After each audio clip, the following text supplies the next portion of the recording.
Morning friends, आज हम cost का क्वेश्चन नंबर 6 कर रहे हैं। क्वेश्चन नंबर 6 चालू करने के पहले एक बार कॉस्ट रिपीट करते हैं। Everyone is ready. Cost start होता है डायरेक्ट कॉस्ट से। उसमें तीन चीजें आती है, मटेरियल, वेजेस और डायरेक्ट एक्सपेंस। तीनों मिला के बनता है प्राइम कॉस्ट। फिर आता है इनडायरेक्ट कॉस्ट, उसमें फैक्ट्री खर्चा less sale of scrap, WIP less होगा तो मिलेगा वर्क कॉस्ट। फिर office and administrative expense add करेंगे, मिलेगा कॉस्ट ऑफ प्रोडक्शन। फिर finish goods add, finish goods less तो मिलेगा कॉस्ट ऑफ गुड्स सोल्ड। फिर उसमें आएगा सेलिंग एक्सपेंसेस, फिर आएगा टोटल कॉस्ट, फिर प्रॉफिट और फिर सेल्स। कॉस्ट शीट का फॉर्मेट हमेशा सेम रहता है। आज हम लोग थोड़ा अलग टाइप का कॉस्ट शीट सीखने वाले हैं, मतलब उसको बोलते हैं एस्टिमेटेड कॉस्ट शीट। क्या होता है एस्टिमेटेड कॉस्ट शीट? इस साल के इंफॉर्मेशन से आने वाली ईयर का इंफॉर्मेशन आपको निकालना है। मतलब 2020 का कॉस्ट शीट आपको दिया रहेगा, उसके हेल्प से 2021 का कॉस्ट शीट बना के दिखा। जो साल अभी तक स्टार्ट हुआ ही नहीं उसका ढूंढ के बता, उसको बोलते हैं एस्टिमेटेड। तो 2020 के इंफॉर्मेशन की हेल्प से हम 2021 का इंफॉर्मेशन निकालते हैं। That's why it is called as estimated. अभी 2021 का इंफॉर्मेशन एग्जैक्टली उतना ही होगा जरूरी नहीं है, कम भी हो सकता है, ज्यादा भी हो सकता है, डिपेंड जब वो साल स्टार्ट हो। तो अभी जो भी लिख रहा है वो अंदाज से निकाला, और अंदाज से निकाला इसलिए वर्ड क्या बोलते हैं? एस्टिमेट। क्या बोलते हैं सर? एस्टिमेट। अभी इसमें आपको दो टाइप का कॉस्ट शीट बनाना है। अभी जो हम क्वेश्चन करने वाले उसमें 2012 का इंफॉर्मेशन दिया है, तो हम पहले 2012 का कॉस्ट शीट बना के देंगे और फिर उसके हेल्प से 2013 का आपको कॉस्ट शीट बनाना है। ठीक है। अभी ये क्वेश्चन स्टार्ट करने के पहले आपको मैंने लास्ट टू लास्ट कुछ लेक्चर पहले बताया था कि कॉस्ट शीट में हर चीजें नहीं लिखी जाती, कुछ चीजें इग्नोर करनी होती। अगर आपको इंफॉर्मेशन दिया है, जैसे ये क्वेश्चन में आपको ट्रेडिंग पीरियड में कुछ ऐसे इंफॉर्मेशन दिए हैं जो कॉस्ट शीट में नहीं आते, तो मैंने उसका लिस्ट बताया था आपको। वापस एक बार रिपीट करूं, क्या क्या चीजें इग्नोर करना है, क्या क्या चीजें इग्नोर करना है। जब भी क्वेश्चन में अगर आपको एसेट खरीदा या बेचा बोला रहेगा, इग्नोर कर लेंगे। एसेट खरीदा बेचा, कॉस्ट शीट का कुछ लेना देना ही नहीं। एसेट में प्रॉफिट या लॉस हुआ, एसेट बेच के प्रॉफिट या लॉस हुआ, नहीं आएगा। कुछ भी रिसीव्ड है, एनीथिंग क्या received, discount received, commission received, rent received, interest received, ये सब कॉस्ट शीट में नहीं आता। ठीक है। लॉस बाय फायर या लॉस बाय थेफ्ट बोला है, कॉस्ट शीट में नहीं आता। फाइन। कुछ भी रिटर्न ऑफ बोला रहेगा, कुछ भी रिटर्न ऑफ बोला रहेगा, कॉस्ट शीट में नहीं आएगा। कुछ भी रिटर्न ऑफ बोला रहेगा, कॉस्ट शीट में नहीं आएगा। Preliminary expense return of, goodwill return of नहीं आएगा। कुछ चीजें हैं जो इग्नोर करने। अभी उन्होंने हमको एग्जाम में ना trading profit and loss account बना के दिखाया। ट्रेडिंग प्रॉफिट एंड लॉस है प्रॉपर फाइनेंस का है, हमको इसको कॉस्ट शीट में कन्वर्ट करना। तो इसमें से जो काम की चीजें हम लेंगे, जो नहीं है वो नहीं लेंगे। जैसे कि सर ये डायरेक्ट मटेरियल आएगा, डायरेक्ट वेजेस आएगा, डायरेक्ट एक्सपेंस आएगा, फैक्ट्री एक्सपेंस भी आएगा, सेल्स भी आएगा। अभी closing stock of raw material दिया है। अभी उन्होंने जब डायरेक्ट मटेरियल दिया है ना, तो आप यहाँ पे मटेरियल लिखते टाइम इस 80,000 में से ये 5,000 क्लोजिंग स्टॉक का क्या कर देंगे? लेस। क्या कर देंगे सर? लेस। तो हमको डायरेक्टली मटेरियल 75,000 याद रखना ये। फिर ग्रॉस प्रॉफिट के नीचे जो डेबिट से क्रेडिट में ट्रांसफर होगा। ऑफिस सैलरी ऑफिस एक्सपेंस में आएगा, ऑफिस रेंट आएगा, सेलिंग एक्सपेंस में सेलिंग एक्सपेंस आएगा, प्रिलिमिनरी एक्सपेंस रिटर्न ऑफ, कुछ भी रिटर्न ऑफ बोला रहेगा ना, रिटर्न ऑफ वो लिखने का नहीं, तो ये नहीं आएगा। Goodwill return of, return of बोला है, नहीं आएगा। नेट प्रॉफिट हो तो हमको प्रॉफिट आता ही है। क्रेडिट में जीपी के नीचे देखो, discount received, dividend received, discount received, कुछ भी रिसीव्ड बोला रहेगा ना, एनीथिंग रिसीव्ड वो रिकॉर्ड नहीं आएगा। और एक चीज, interest paid, donation, income tax, wealth tax etcetera, ये सब चीजें भी कॉस्ट शीट में नहीं आती, क्योंकि इसका कॉस्टिंग से, खर्चे से कुछ लेना देना नहीं। ये तो एक्स्ट्रा कंपनी अपने तरफ से करती है वो सब चीजें, तो ये जब भी बोला रहेगा ये इग्नोर कर देगा। फिलहाल इस क्वेश्चन में dividend received, discount received, preliminary expense, goodwill return of, ये सब रिकॉर्ड नहीं होगा, बाकी कॉस्ट शीट बनेगा। अभी कौन सी ईयर के लिए दिया है? 2012। तो पहले मैं 2012 का इंफॉर्मेशन लिख के लेता। अभी उन्होंने बोला बाय सेल्स 2500 यूनिट्स, मतलब आपने 2500 यूनिट्स बेचा है। बनाया कितना नहीं बोला है, मतलब जितना बेचा उतना ही बनाया रहेगा, उतना तो बनाया रहेगा ना, क्योंकि ओपनिंग स्टॉक और क्लोजिंग स्टॉक नहीं दिया है। सर दिया है ना, लेकिन ये closing stock of raw material है, हमको फिनिश गुड्स देना चाहिए, नहीं दिया है। तो समझने के there is no opening closing. जब एक ही इंफॉर्मेशन है तो वही प्रोड्यूस वही सोल्ड मानते, तो unit produce and sold same. अभी पहला 2012 का लिख के बता, बोलो स्टार्ट किससे करें, everyone tell me. Direct cost. Direct cost में क्या आएगा, डायरेक्ट मटेरियल।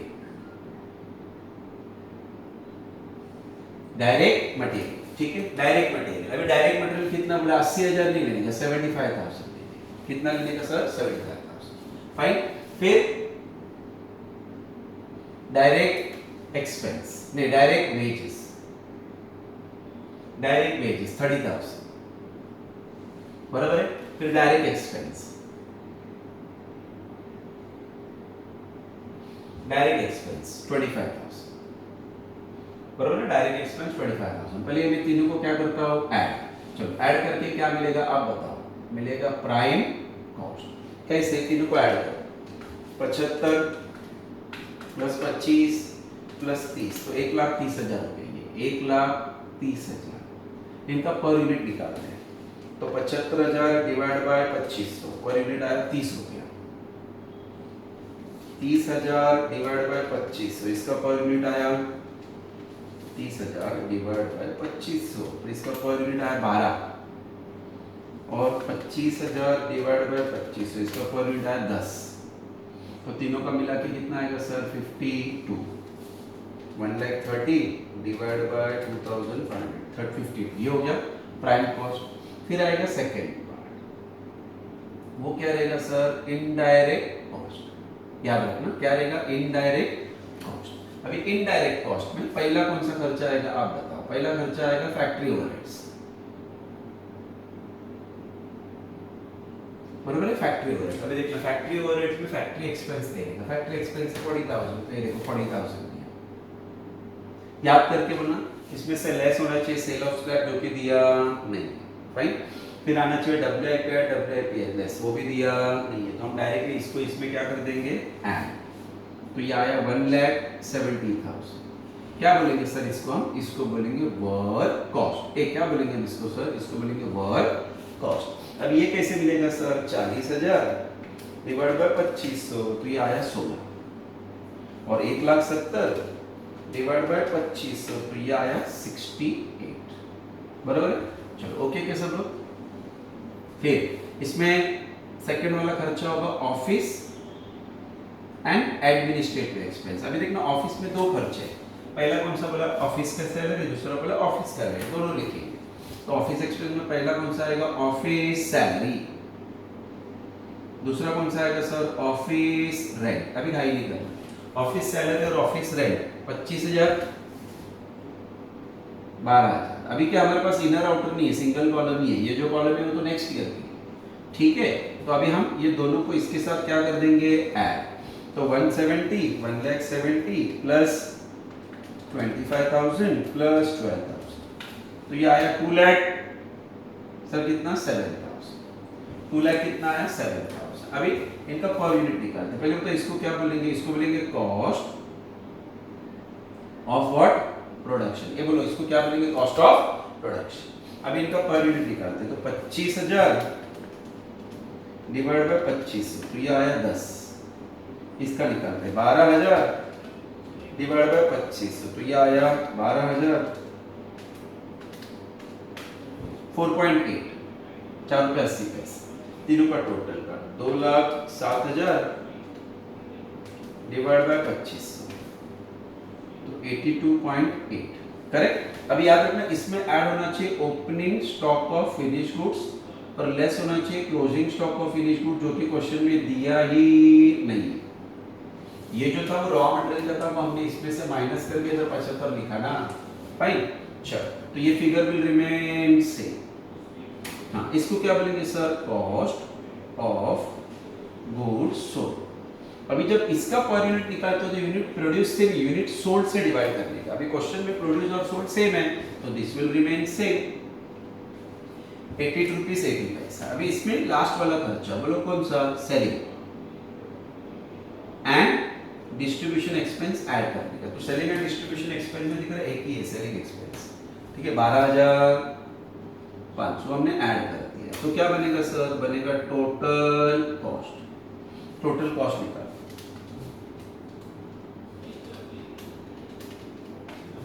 2,19,500, ठीक है, अब इसका पर यूनिट निकालते हैं। तो 12,500 डिवाइड बाय 25, तो ये आया 5 रुपये, तो ये आएगा 87.8,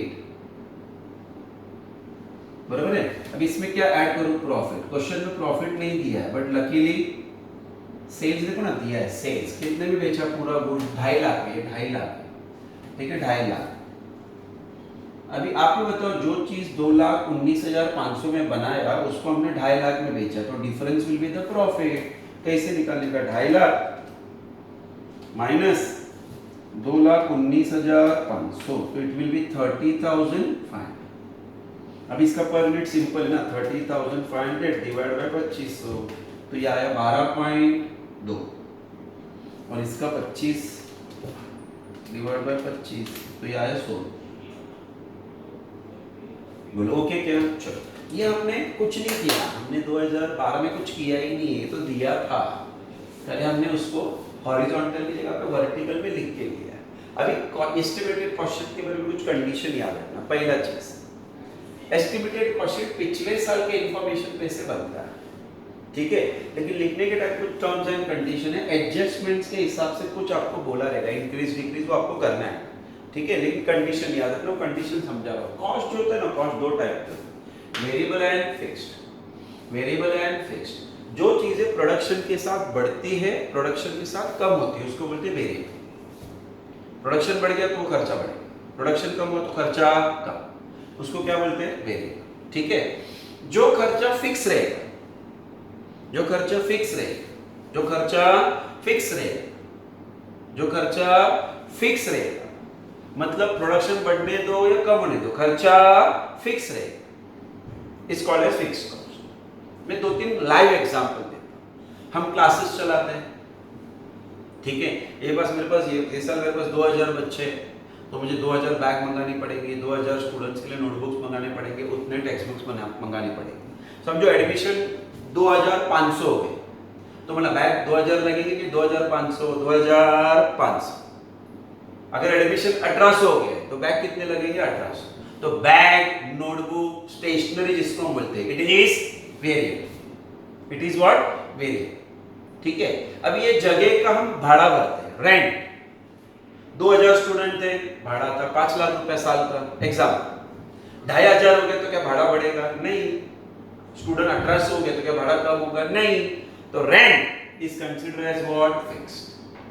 stationery comes under variable, production के साथ नंबर ऑफ स्टूडेंट के साथ कम ज्यादा होगा, that is variable. Number of student कितने भी रहने दो, बढ़ने दो कम होने दो, खर्चा कम ज्यादा नहीं होगा, इस कॉल्ड एज फिक्स्ड, ठीक है। अभी ध्यान से सुनो, हमारे पास 20 बैच थे, तो हमारे टीचर्स 20 बैच को आके पढ़ाते थे, उनको बैच वाइज पेमेंट मिलता है। हमारे पास 25 बैच हो गए, तो टीचर्स को ज्यादा बैच में पढ़ाना पड़ेगा, तो उनका पढ़ाने का चार्जेस बढ़ जाएगा, तो वो खर्चा बढ़ जाएगा। जैसे जैसे बैचेस बढ़ेंगे उनका पेमेंट बढ़ेगा, बैचेस कम होते जाएंगे उनका पेमेंट कम होते जाएगा। तो टीचर्स का पेमेंट कम्स अंडर वेरिएबल। लेकिन मेरा जो स्टाफ काम करता है, जो पढ़ाता नहीं है, बाहर खाली काम करता है, बाहर का काम देखता है, उनका पगार तो स्टूडेंट बढ़ने दो तो भी सेम, स्टूडेंट कम होने दो तो भी सेम, स्टूडेंट सेम रहने दो तो भी सेम, तो उनका पगार, staff salary comes under fixed, teacher salary comes under variable. Very clear.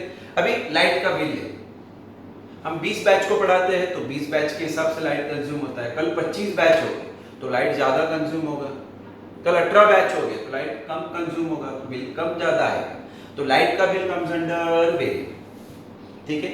लेकिन हमारा जो जगह खुद का ओनरशिप का, उसका मेंटेनेंस भरते हैं, जो जगह भाड़े का उसका रेंट देते हैं, जो जगह हमारा खुद का है उसका मेंटेनेंस भरते हैं। मेंटेनेंस का बिल तो उतना ही आने वाला है, 2500 स्टूडेंट हो तो 3000 स्टूडेंट हो तो या 5000 स्टूडेंट हो तो मेंटेनेंस तो सेम आएगा, तो मेंटेनेंस कम अंडर फिक्स्ड। तो याद रखना, खर्चे दो टाइप के होते हैं, एक को बोलते हैं वेरिएबल, एक को बोलते हैं फिक्स्ड। वेरिएबल किसको बोलते हैं, प्रोडक्शन कम ज्यादा होने से अगर वो खर्चा कम ज्यादा होगा तो it is called as variable. जो खर्चा सेम रहेगा, प्रोडक्शन बढ़ने दो या कम होने दो, सेम रहेगा, उसको बोलते हैं फिक्स्ड, ठीक है। अभी हमारे टोटल 6 खर्चे, 3 डायरेक्ट 3 इनडायरेक्ट, याद रखना। Direct material variable, direct material variable, direct material variable, direct wages variable, direct expense variable, तीनों वेरिएबल। फैक्ट्री एक्सपेंस वेरिएबल भी हो सकता है, फिक्स भी हो सकता है, एडजस्टमेंट बताया। Office expense always fixed, office expense always fixed. Selling expense variable भी हो सकता है, फिक्स्ड भी हो सकता है। सर ऐसे कैसे? देखो ना, अभी मेरे पास एक सेल्समैन है, उसका पगार है 10,000, उसका पगार कितना है 10,000, और उसको बोला है तेरे को कमीशन भी मिलेगा, जितना प्रोडक्ट बेचेगा तुझे उसका कमीशन। पगार हम उसको देंगे वो 10,000, वो फिक्स्ड है, दैट इज फिक्स्ड। लेकिन कमीशन डिपेंड करता है ना वो कितना प्रोडक्ट बेचेगा। अगर ज्यादा प्रोडक्ट बेचा तो उसको ज्यादा कमीशन मिलेगा, कम प्रोडक्ट बेचा तो कम कमीशन मिलेगा। तो सेल्समैन का सैलरी फिक्स्ड में आता है, लेकिन सेल्समैन का कमीशन वेरिएबल का। तो ये 6 में से याद रखिए, ये तीनों वेरिएबल, तीनों वेरिएबल। ये वेरिएबल भी हो सकता है, फिक्स्ड भी हो सकता है, एडजस्टमेंट बता देगा, डोंट वरी। ऑफिस का खर्चा फिक्स्ड है और सेलिंग वाला खर्चा वेरिएबल भी हो सकता है, फिक्स्ड भी हो सकता है। अभी ये सीखा क्यों रहा है वो सुनो। अगर खर्चा वेरिएबल है ना, वेरिएबल, तो जो भी चेंजेस करने को बोलेंगे ना पर यूनिट में करना, पर यूनिट में चेंजेस करने का। बड़ा नहीं बोला तो पर यूनिट बढ़ेगा, पर यूनिट कम, ठीक है। कुछ नहीं बोला तो पर यूनिट सेम लिखेगा। फिक्स्ड वाला जब भी चेंजेस करने बोले ना तो डायरेक्ट अमाउंट में चेंज करना। 5,000 बढ़ गया, 5,000 कम हो गया, तो अमाउंट 5,000 से बढ़ेगा, 5,000 से कम। तो वापस एक बार समझो, वेरी सिंपल है। टोटल कितने खर्चे? 6। इसमें से मटेरियल, वेजेस और फैक्ट्री डायरेक्ट एक्सपेंस, ये वेरिएबल ही सोचने का है। तो जब भी इसमें चेंजेस करने का तो कॉस्ट पर यूनिट में चेंज करना, बढ़े तो इधर, कम हुआ तो, ठीक है। फैक्ट्री एक्सपेंस कुछ भी हो सकता है, वेरिएबल या फिक्स, एडजस्टमेंट होता है। ऑफिस एक्सपेंस फिक्स्ड है, तो ऑफिस एक्सपेंस में कुछ भी कम ज्यादा करना है तो इसमें चेंज करने का अमाउंट। और सेलिंग एक्सपेंस वेरिएबल भी हो सकता है, फिक्स्ड भी हो सकता है। सैलरी टू सेल्समैन फिक्स्ड है, कमीशन टू सेल्समैन वेरिएबल है। कमीशन थोड़ी फिक्स रहता है, कमीशन तो तुम्हारे काम पे डिपेंड करता है ना, तो उस हिसाब से। Very clear. अभी आपको क्या रखना है, अगर वेरिएबल है तो पर यूनिट में चेंज होगा, per unit, cost per unit, और अगर अमाउंट फिक्स्ड है तो अमाउंट में चेंज होगा, ठीक है। अभी एडजस्टमेंट माइंड सबको एक एक चीज समझ में आएगी, डोंट वरी। अभी क्या बोलते हैं देखो, for the year 2030 it is estimated that, क्या क्या चेंजेस होने वाला है। The unit produce and sold will rise by 20%। वो लोग बोलते हैं यूनिट प्रोड्यूस और सोल्ड जो 2012 में जितना भी था ना, उससे वो 20% बढ़ेगा, 20% बढ़ेगा। तो कैसे ढूंढने का सर? 2,500 इंटू 20% निकालो तो 500 रुपया होता है, 500 यूनिट होता है। तो पहले 2,500 हो गया, अभी और 500 बढ़ेगा, तो बोला कितना हो गया? 3,000। तो कैसा आया सर ये 3,000? वेरी सिंपल, 2,500 का पहला 20% निकालो, 20% आया 500, कितना आया? 500, उसमें ऐड कर दो, तो 2,500 में 500 ऐड कर दो, 3,000। और एक ही लाइन में दोनों वर्ड है ना, प्रोड्यूस एंड सोल्ड, मतलब 3,000 बनाया, 3,000 बेचा। बोलो एडजस्टमेंट 1 समझा सबको? गड़बड़ नहीं है? अभी एडजस्टमेंट नंबर 2 देखो क्या होता। रॉ मटेरियल प्राइस, ध्यान देना, raw material price rise by 10%। Rise means what? बढ़ेगा, कितने से? 10%। अभी रॉ मटेरियल मतलब डायरेक्ट मटेरियल। अभी डायरेक्ट मटेरियल बताओ, वेरिएबल में आएगा कि फिक्स्ड में आएगा? It comes under variable. तो जब भी इसमें चेंज करने वाले तो अमाउंट में नहीं, पर यूनिट। तो 30 रुपया इनटू कितना परसेंट बोला है? 10%। तो 10% क्या मैं बोलूं 3 रुपया होता है, तो ये बढ़ के कितना हो जाएगा बोलो? 33। 30 तो था ही, 10% बढ़ गया 33। अभी सर अमाउंट कैसे ढूंढने का? वेरी सिंपल, बोलो कितने यूनिट्स बनाए हमने? 3,000। तो 3,000 यूनिट्स को 33 से मल्टीप्लाई करने, तो अमाउंट इज 99,000। नहीं मत करो, पहले 2012 का कॉस्ट शीट लिख के ले लिया, ठीक है। क्या क्या चीजें इग्नोर करने का तब क्लियर हो गया। खर्चे 2 टाइप के होते हैं, एक वेरिएबल, एक फिक्स्ड। जो खर्चा प्रोडक्शन के साथ कम ज्यादा होगा वेरिएबल, जो नहीं होगा कम ज्यादा इज फिक्स्ड। आप याद रखो ना, सब वेरिएबल, बस आप क्या याद रखने का? सब वेरिएबल है, ऑफिस छोड़ के इतना याद रखोगे। शॉर्टकट दे रहा हूँ तुमको, ऐसे मोबाइल पे नहीं देना चाहिए। अपना कुछ खुद का क्लास का कुछ एक गुडविल है, कुछ चीज़ें जो हम हमारे बच्चों को बतानी चाहिए। बट अभी ऐसी नौबत है कि आगे जाके कंफ्यूजन ना हो, इसके लिए क्लियर करता हूँ। सबको वेरिएबल समझने का, ऑफिस छोड़ के। और वेरिएबल बोला ना तो पर यूनिट में चेंज करने का, बड़ा कम हो गया पर यूनिट। तो 10% से बढ़ाने बोला है, 30 रुपये का 10% होता है 3 रुपये, तो ऐड करके 33। अमाउंट कैसे निकला? 33 इंटू 3,000। बोलिए ओके। चलो पॉइंट नंबर 1 हो गया, पॉइंट नंबर 2 हो गया। पॉइंट नंबर 3 क्या बोलता है? Direct wages increase by 25%। गाई नहीं करना, डायरेक्ट वेजेस कितना है? 12 रुपये। तो 12 इंटू 25% निकालने का 3 रुपये, तो 12 प्लस 3 कितना हो गया सर 15। अब ये कैसे निकालेंगे सर 15 इंटू 3000, तो आंसर विल बी 45,000। घाई करना ही नहीं है तुम, घाई करना ही नहीं है तुमको, एकदम आराम से रिलैक्स होकर लिखना है। बोलो ये भी समझा सकता हूँ। चलो अभी पॉइंट नंबर 4 क्या बोलता है, direct expense increase by 5,000 rupees in total. अभी उन्होंने खुद बोल दिया है, अगर ये 5% बोला होता तो मैं इसका 5% ऐड करता। उन्होंने खुद बोला कि 5,000 रुपए से बढ़ेगा टोटल में, टोटल मैंने बोला टोटल 25,000 है तो उस पे 5,000 बढ़ेगा, तो बोले ये कितना हुआ 30,000। बोलो समझा कि सबको? सर ऐसा नहीं बोला होता, अगर 5% बोला तो मैं इसका 5% लेता, ये तीनों वेरिएबल होते हैं, लेकिन क्लियरली बोला है कि इसका डायरेक्ट बढ़ा टोटल में, तो 25 का 5% बढ़ा 30,000। अब ये कैसे मिलेगा 30,000 डिवाइड बाय 3,000, तो आंसर इज 10। चलो ये हो गया। अभी टोटल करते हैं आराम से। 1 2 3 5 4 1 10 17, ये निकालते हैं 8, ये निकालते हैं 58। कोई गड़बड़ करने जैसा चीज है नहीं, आराम से करो। हर वीडियो को 2 बार देखो, आपको चीजें समझ में आएगी। Don't worry. आगे बढ़ते हैं। पॉइंट नंबर 4 क्या बोलता है देखो, direct expense. Point number 5 factory expense per unit. देखो ना, कुछ सोचने की जरूरत ही नहीं, क्लियरली बोल दिया ना, per unit will increase by 25%। Factory expense per unit will increase by 25%। अभी आप बताओ, फैक्ट्री एक्सपेंस 16 रुपए इंटू 25% लिखा तो 4 रुपया आ रहा है, तो 16 में मैं 4 रुपया क्या कर दूंगा ऐड, 16 में 4 रुपया क्या कर दूंगा ऐड, तो टोटल कितना हुआ 20। 16 में 4 रुपया ऐड किया ना 20। अब ये मुझे चाहिए ना, तो 3000 यूनिट्स इंटू 20 करके देखो, तो ये आया 60,000। आराम से करो, 60,000 आया 5। अब इसका टोटल करो, यहाँ पर करो 174 प्लस 60, तो 4 आया 2,34। 2,34। अभी ये पर यूनिट निकाल, वैसे हम बोल सकते हैं कि 78 आएगा, ढूंढने की जरूरत नहीं, ऐड कर वर्क कॉस्ट तक आ गए। अभी बहुत इंटरेस्टिंग पार्ट चालू हो गया, अभी घाई नहीं कर रहे। अभी ऑफिस सैलरी पे आ गए। ऑफिस सैलरी कितना 25,000 है। ऑफिस एक्सपेंस, ये फैक्ट्री एक्सपेंस वाला पॉइंट हो गया। यहाँ पे ऑफिस प्रीमाइसेस के बारे में बोला, ऑफिस सैलरी पे कुछ बोला नहीं।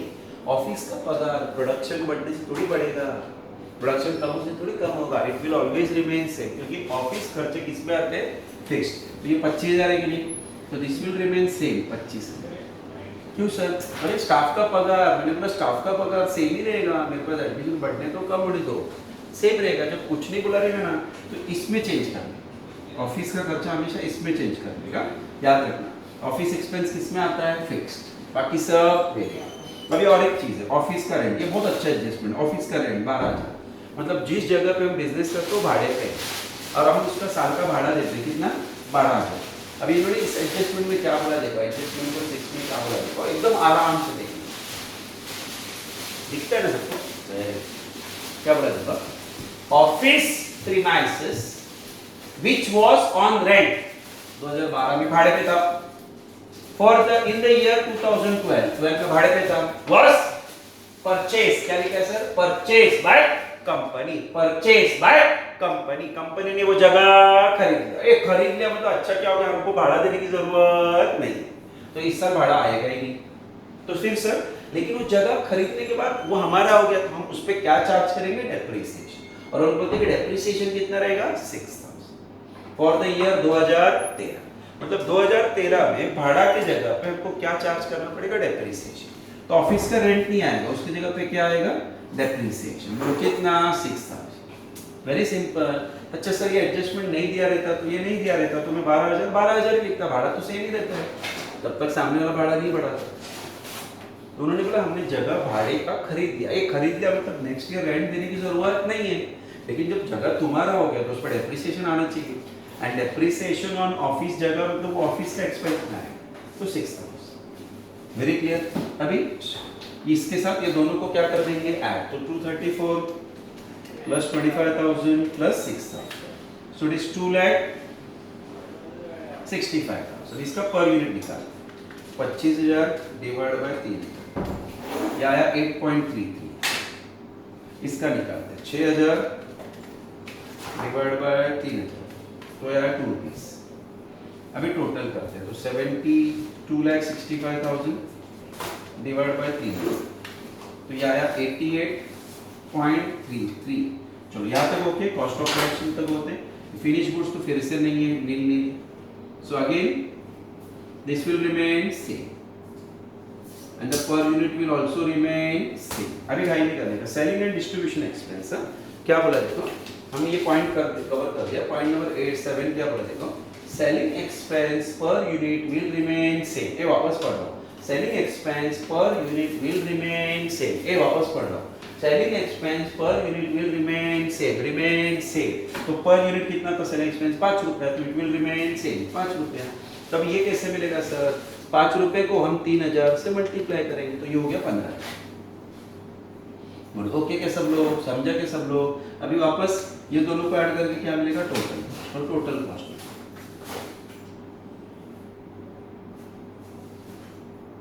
2 लाख कितना है सर, 2 लाख फाइन।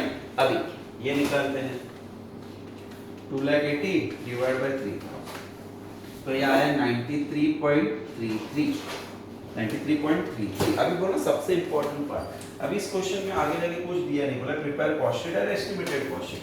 तो अभी मेन पॉइंट है, अभी आराम से हमको ये दो फिगर चाहिए, कैसे निकालने का, बहुत सिंपल आराम से मैंने कहा। अब पिछले साल आपने 1 यूनिट क्या भाव से बेचा, 100 रुपए में, ठीक है। इस साल उन्होंने कुछ बताया नहीं कि हमने भाव बढ़ाया या कम कर दिया या सेम रखा, कुछ नहीं बोला। जब कुछ नहीं बोला रहेगा तो हम ये एज्यूम करेंगे कि पिछले साल जो भाव में हमने चीज बेचा है, इस साल भी हम वही भाव में वो चीज को बेचेंगे। The selling price always remain same unless until specifically mentioned. उन्होंने जब कुछ नहीं बोला तो हम क्या एज्यूम करेंगे, selling price will remain same. तो आराम से बताओ, इस साल हमने कितनी यूनिट्स बेचे, 3000 इनटू 100 तो ये आएगा 3 लाख। अब ये कैसे मिलेगा, ये तो हमको आता है 3 लाख और 2 80 तो बीच में आया 20,000। अब ये कैसे निकालोगे तुम, उस 20,000 को डिवाइड बाय 3000 करके देखो तो इट विल बी 6.66। अब 6-7 लिखो तो भी चलेगा, कैसे भी चलेगा, कोई पॉइंट नो पॉइंट। ये हो गया हमारा एस्टिमेटेड क्वेश्चन। बोलो क्लियर हो गया क्या सबको। अब ये एस्टिमेटेड क्वेश्चन का मैं और एक क्वेश्चन करूंगा, फिर हम क्वेश्चन को खत्म करेंगे। आप देखना टेक्स्ट बुक का टोटल क्वेश्चन में से ऑलमोस्ट सब क्वेश्चन मैंने सॉल्व किया, 2-3 छोड़ दिए। वो इसलिए नहीं कर रहा हूं क्योंकि उसके लिए मुझे स्टूडेंट सामने ही चाहिए। 2-3 क्वेश्चन जो है एग्जाम में इसमें से बाहर का कुछ आएगा ही नहीं, वो खाली मैं फॉर्मेलिटी के लिए करने वाला हूं। एग्जाम में इसके बाहर का कुछ नहीं आएगा। एस्टिमेटेड क्वेश्चन फिर से समझा, इस साल के इंफॉर्मेशन से आने वाला साल जो मतलब आया ही नहीं है, उसके लिए जब कुछ करने को बोलते हैं तो उसको बोलते हैं एस्टिमेट। 2020 के से 2021 के लिए पेपर करने बोला तो वो एस्टिमेटेड क्वेश्चन। तो पहले क्या करने का, कॉलम ही 2 साल के लिए बढ़ाने का। 2000 जैसे ये क्वेश्चन में 2012 का इंफॉर्मेशन दिया है, 2013 का ढूंढने को बोला है, तो मैंने 2 कॉलम बनाया 12 और 13। 2012 का यूनिट सोल्ड बताया, तो जो यूनिट सोल्ड है वही प्रोड्यूस भी रहेगा, क्योंकि जितना बनाया उतना ही बेचेंगे, ज़्यादा तो बेच ही नहीं सकते। अभी मटेरियल 80 दिया था, लेकिन क्लोजिंग स्टॉक देने की वजह से मैंने वो 80 में से 5 माइनस करके 75 लिखा। डायरेक्ट वेजेस 30, डायरेक्ट एक्सपेंस 25, ये आया 1,30,000। ये सब दिया हुआ लिख रहा हूँ। फिर इसका पर यूनिट हमको मालूम है डिवाइड करके आएगा, वो है फैक्ट्री ओवरहेड्स 40,000 ऐड करके वर्क कॉस्ट आया। ऑफिस में 2 खर्चे हैं, सैलरी और रेंट। ये देखो सैलरी और रेंट लिखा, तो ये आया कॉस्ट ऑफ प्रोडक्शन। ओपनिंग और क्लोजिंग स्टॉक नहीं है, ये same cost of goods. Selling expense 12,500, देखो 12,500 ऐड करके टोटल कॉस्ट। फिर प्रॉफिट नहीं दिया था लेकिन सेल्स बताया हमको, बीच वाला फिगर तो हमने माइनस कर दिया। अभी जब भी 2013 के लिए बनाते हैं तो ये रूल याद है, खर्चे 2 टाइप के होते हैं, वेरिएबल और फिक्स। जो प्रोडक्शन के साथ ऊपर नीचे होगा, बढ़ेगा कम होगा, बढ़ेगा कम होगा, वो वेरिएबल। प्रोडक्शन बढ़ने दो, प्रोडक्शन कम होने दो, खर्चा सेम रहेगा, उसको क्या बोलते हैं, फिक्स। आप याद रखने का सब वेरिएबल है, आप क्या याद रखने का, सब खर्चे 1 2 3 4 5 6 ये सब वेरिएबल एक्सेप्ट ऑफिस छोड़ के, एक्सेप्ट ऑफिस छोड़ के। अभी याद रखने का जो भी वेरिएबल है, जब भी चेंजेस करने बोलेंगे ना, बढ़ाने या कम करने, पर यूनिट में करने। जो फिक्स होता है उसमें एक ही ऑफिस एक्सपेंस, इसमें जब भी चेंजेस करने बोले तो अमाउंट में करने, बाकी सबका पर यूनिट में, खाली ऑफिस एक्सपेंसेस को अमाउंट में चेंज करना। अभी पहला एडजस्टमेंट मिलता है कि आपका इस साल प्रोडक्शन और सेल 20% से बढ़ गया, तो मैंने 2500 का 20% निकाला, 500 आया, ऐड करके हो गया 3000।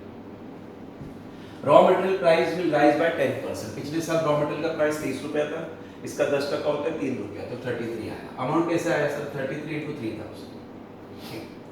डायरेक्ट वेजेस 25% से बढ़ गया, तो 12 का 25% निकाला तो कुछ 3 रुपया आया। 12 + 3 15, 15 इंटू मल्टीप्लाई किया है। Direct expense increase by 5000 rupees in total. Direct total में बोल दिया हमने 25,000 का 5,000 बढ़ाया 30,000। फिर ये कैसे निकाला? डिवाइड करके, फिर तीनों ऐड कर दिया प्राइम कॉस्ट। फिर indirectly factory overheads. Factory expense पर unit will increase by 25%। Factory expense per unit बोल दिया, पर यूनिट। इसका 25% आया 4 रुपया, तो 4 ऐड करके 40, 20 आया। ठीक है, फिर ये कैसे मिला सर? 20 into 3000। फिर ये ऐड किया वर्क कॉस्ट। फिर ऑफिस एंड एडमिनिस्ट्रेटिव में ऑफिस सैलरी पे कुछ नहीं बुलाया, तो office expense is a fix expense, वो सेम लिखा है। ठीक है, सेम। अगर समझो ये सर सेलिंग एक्सपेंस में कुछ नहीं बोलते तो per unit same. Office expense fix expense है तो अमाउंट सेम। Very clear. अभी रेंट के बारे में क्या बोला था कि हमने जो जगह भाड़े पे लिया था वो हमने खरीद लिया। खरीद लिया मतलब अगले साल भाड़ा नहीं आएगा, भाड़ा देने की जरूरत नहीं, लेकिन उस जगह पे डेप्रिसिएशन आप देने बोला 6000। तो पहले ऑफिस रेंट था, अभी डेप्रिसिएशन है 6000। फिर ये इसके साथ ऐड किया कॉस्ट ऑफ प्रोडक्शन। ये पर यूनिट हमने 3000 से डिवाइड करके निकाला। ओपनिंग क्लोजिंग नहीं है, same. Selling expense will remain same बोला, पिछले साल 5 रुपए पर यूनिट बोले ना, तो पर यूनिट सेम। कुछ नहीं बोलते तो भी पर यूनिट ही सेम रखते हैं। फिर इसको इससे मल्टीप्लाई किया, ये आया टोटल कॉस्ट आया। अभी पिछले साल हमने एक यूनिट 100 रुपए में बेचा, इसके आगे कुछ नहीं बोला, तो एज्यूम करने का इस साल में हमने एक यूनिट 100 रुपए में ही बेचा रहेगा, तो 100 into 3000 विल बी 3 लाख। 280 में जो चीज बनाया उसको बेचा 3 लाख में, तो 20,000 का प्रॉफिट ये मिलेगा आपको। Very clear to all of you. Next lecture में सिमिलर टाइप का क्वेश्चन फिर से रिपीट करो। Fine, thank you.